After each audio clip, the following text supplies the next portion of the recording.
নমস্কার, গল্প সিন্ধু চ্যানেলে সকলকে স্বাগত।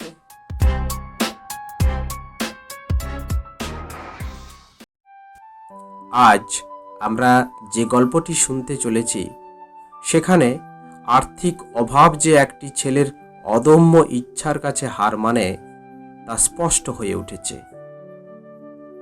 শোনাব মানিক বন্দ্যোপাধ্যায়ের সেই বিখ্যাত ছোট গল্প পাশফেল।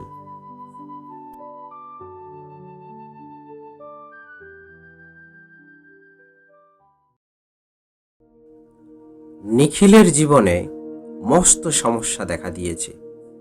কি করবে নিখিল ভেবে পায় না, আর রাগে, দুঃখে, অভিমানে, হতাশায় তার দু চোখে জল এসে পড়ে। পরীক্ষা কাছে এগিয়ে আসছে, এখন থেকে মন দিয়ে পড়াশোনা করা দরকার। কিন্তু এরকম মানসিক অবস্থায় কেউ পড়াশোনায় মন দিতে পারে? পরীক্ষাই হয়তো এবার তার দেওয়া হবে না। 3 দিনের মধ্যে পরীক্ষার ফিস দাখিল করতে হবে। কোথায় পাবে সে ফির টাকা? দূর সম্পর্কের এক আত্মীয়ের বাড়িতে কোনো রকমে ঘাড় গুঁজে থেকে আরও কয়েকজন আত্মীয় স্বজনের দয়ায় কোনো রকমে এতদিন সে পড়ার খরচটা চালিয়ে এসেছে। আত্মীয়টি ইচ্ছা করলে পরীক্ষার জন্য দরকারি টাকাটা অবশ্য দিতে পারেন, কিন্তু তিনি স্পষ্ট বলে দিয়েছেন একসঙ্গে এত টাকা দেবার ক্ষমতা তার নেই। নিখিলকে যে সিঁড়ির ঘরটাতে থাকতে দেন আর দুবেলা খেতে দেন, তাই তিনি যথেষ্ট মনে করেন। অন্যান্য আত্মীয় স্বজনের কাছে নিখিল দরবার করেছে, তাদের প্রত্যেকেই নিজের অক্ষমতা জানিয়েছেন, আর সেই সঙ্গে মামা বলেছেন কাকার কাছে যেতে, কাকা বলেছেন পিসের কাছে যেতে। নিখিলের ভাগ্যটাই খারাপ। তার যে কজন দুঃসম্পর্কের আত্মীয় আছেন, দুর্ভাগ্যক্রমে তাদের প্রত্যেকের মনে একসঙ্গে এই ধারণার উদয় হয়েছে যে নিখিলের পরীক্ষার খরচ জোগানোর দায়িত্বটা অন্যজন নেবেন না কেন। টাকা না দিয়েও যাতে পরীক্ষা দিতে পারে সেজন্য নিখিল চেষ্টা করেছিল, তারও কোনো ফল হয়নি। এখন উপায়, আর 3টি দিন সময় মাত্র হাতে আছে। তারপর টাকা জোগাড় করতে পারলেও কিছু লাভ হবে না। কত দুঃখ কষ্ট লাঞ্ছনা গঞ্জনা সহ্য করে, প্রাণপণ চেষ্টায় কত শত কষ্ট অতিক্রম করে এতদিন সে পড়া চালিয়ে এসেছে। এখন তীরে এসে তরি ডুবল। কেবল একজনের কাছে চেষ্টা করা বাকি আছে, সতীশবাবু। নিখিলের সঙ্গে তার কোনো সম্পর্ক নেই। নিখিলের বাপ বেঁচে থাকতে দুজনের মধ্যে পরিচয় ছিল মাত্র, কিন্তু সতীশবাবুর কাছে আবেদন জানিয়ে কোনো লাভ হবে এ ভরসা নিখিলের নেই।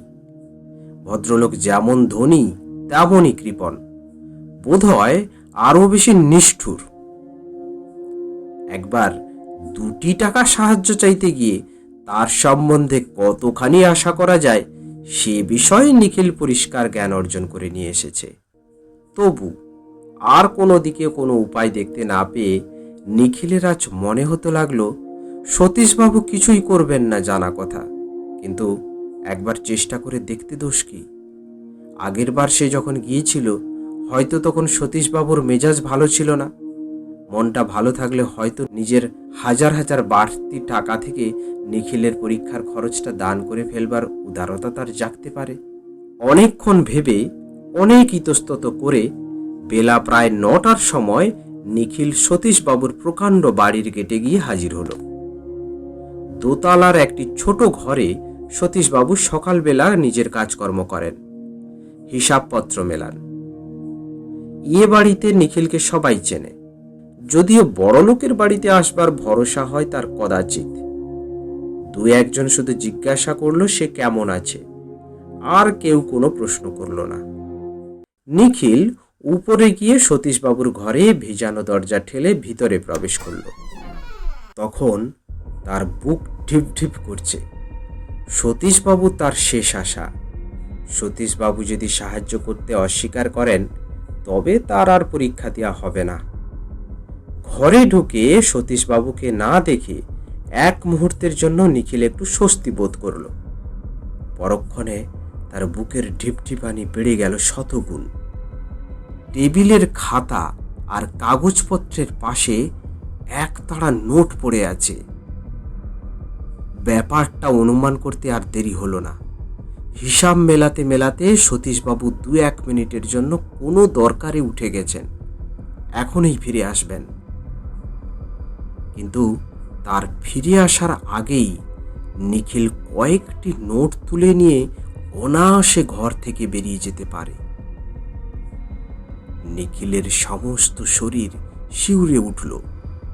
মাথার মধ্যে কেবল একটি চিন্তা পাক খেতে লাগলো যে এই জগতে তার আপনজন কেউ নেই। চুরি করেই হোক আর ডাকাতি করেই হোক, নিজের ব্যবস্থা নিজে করে নিতে না পারলে তার কোনো উপায় নেই। সতীশবাবুর এত টাকা আছে, চাইলে সতীশবাবু একটি পয়সা দেবেন না। এরকম অবস্থায় তার দরকারি কয়েকটা টাকা টেবিলের নোটের তাড়া থেকে তুলে নিলে কি আসে যায়? এরকম নিরুপায় অবস্থায় একটিবার, জীবনে শুধু একটিবার চুরি করা এমনই কি মহাপাপ? যে সতীশবাবুর কাছে সাহায্য পাবার সামান্য একটু ভরসা থাকলে কি কাজ সে করতে যাচ্ছে ভালো করে ভেবে দেখবার সময় পেলে নিখিল হয়তো প্রলোভনটা জয় করতে পারত। কিন্তু কয়েক সেকেন্ডের বেশি ভাববার সময় ছিল না। কেবল তার দরকার যাতে মিটবে অনেকগুলি নোট থেকে কেবল সেই কখানা নোট নিয়ে নিখিল ঘর থেকে বেরিয়ে গেল।